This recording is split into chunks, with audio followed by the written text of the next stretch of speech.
वह सोच रही है कि इतनी बड़ी असमानता ऐसे कैसे हो सकता है। मेरे देश में महिलाओं की कोई गिनती नहीं, महिलाओं को कोई ऐसे कैसे अन्याय कर सकता है।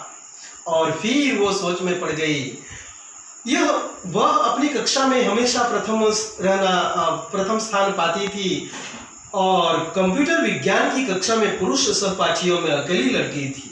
वह उनका बेंच जो था उनमें अकेली लड़की थी और हमेशा क्लास में फर्स्ट रहती थी। बहुत ही चालाक होशियार थी कंप्यूटर विज्ञान में, योग्य थी, परिश्रमी थी। नहीं, उसे कुछ तो करना ही होगा और सोच रही है।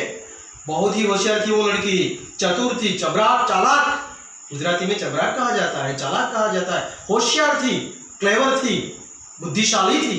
इसीलिए वो सोच रही है मुझे कुछ न कुछ करना चाहिए और वो सोच ही रही है मुझे कुछ करना ही होगा। इस भेदभाव को सहना उसके बस की बात नहीं थी क्योंकि वो महिला थी और नोट में लिखा गया था कि महिला आवेदन न भेजे। इसीलिए वो चौंक गई थी और उसने सोचना शुरू कर दिया। उसे समझ में नहीं आ रहा था कि वो क्या कर सकती। वो बात पचती ही नहीं थी। वो इसका विरोध करेगी और डटकर करेगी और उसने मन में निश्चय कर लिया कि इस बात का मैं विरोध करूंगी, जरूर करूंगी कि इतना अन्याय कैसे ये लोग कर सकते हैं और मैं कैसे सह सकती हूँ। मैं तो पढ़ी लिखी हूँ, चाहे कोई कुछ भी कर ले, मैं आवाज उठाऊंगी। इस प्रकार वो सोच में पड़ गई और सोचने लगी और वो हमेशा इसी ध्यान में सोच रही थी, उसी तरफ सोच रही थी।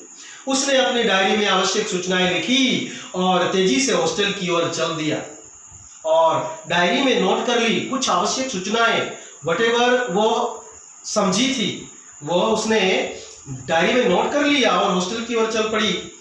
उसने निश्चय किया कि वो टेल्को कंपनी के सर्वोच्च अधिकारी को सूचित करेगी कि उनकी कंपनी इस प्रकार का अन्याय कर रही है और वो टेल्को कंपनी के मेन को, जो मेन व्हाटएवर कोई भी, उसे खत लिखेगी और वो सूचित करेगी, इन्फॉर्म करेगी कि आपकी कंपनी में इस प्रकार का भेदभाव हो रहा है। क्यों हो रहा है? ऐसा होने नहीं चाहिए, नहीं होना चाहिए, ऐसा वो लिखेगी और पूछेगी, उससे जवाब मांगेगी। और उसे उच्च सर्वोच्च अधिकारी का नाम मालूम तो नहीं था, केवल इतना पता था कि टाटा समूह के प्रमुख JRD टाटा है। बस इतना ही पता था कि प्रमुख कोई है, JRD टाटा नाम का कोई है। मैं उसे ही, उसका नाम ही मैंने सुना है, बाकी किसी को मैं पहचानती नहीं।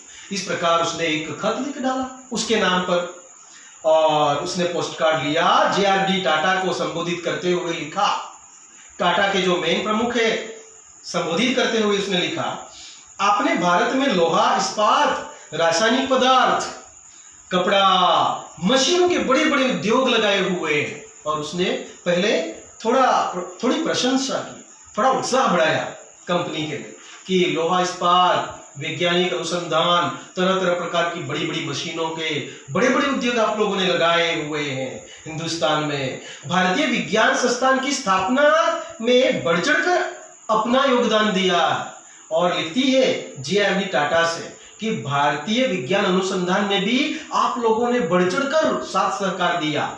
हिंदुस्तान तो आपकी वजह से गौरव पा ही रहा है, हर कोई गौरव ले रहा है और सभी फील्ड में आप लोग बेहतरीन काम कर रहे हो। सौभाग्य से मैं उसी संस्थान में पढ़ रही हूँ और सौभाग्य की बात मेरे लिए ये है कि मैं आपके विज्ञान अनुसंधान केंद्र में पढ़ रही हूँ, परिसर में ही रहती हूँ। मैं हैरान हूं कि टेल्को जैसी इतनी बड़ी कंपनी स्त्री पुरुष के बीच ऐसा भेदभाव कैसे कर सकती है। और मैं इसीलिए हैरान हूं, इसीलिए मैं दुखी हूं, इसीलिए मैं चिंतित हूं कि टेल्को जैसी इतनी बड़ी कंपनी ऐसा भेदभाव, सामान्य भेदभाव, स्त्री पुरुष के भेदभाव, ये स्त्री और पुरुष के बीच का भेदभाव कैसे कर सकती है। मैं इससे हैरान हूं, इससे दुखी हूं।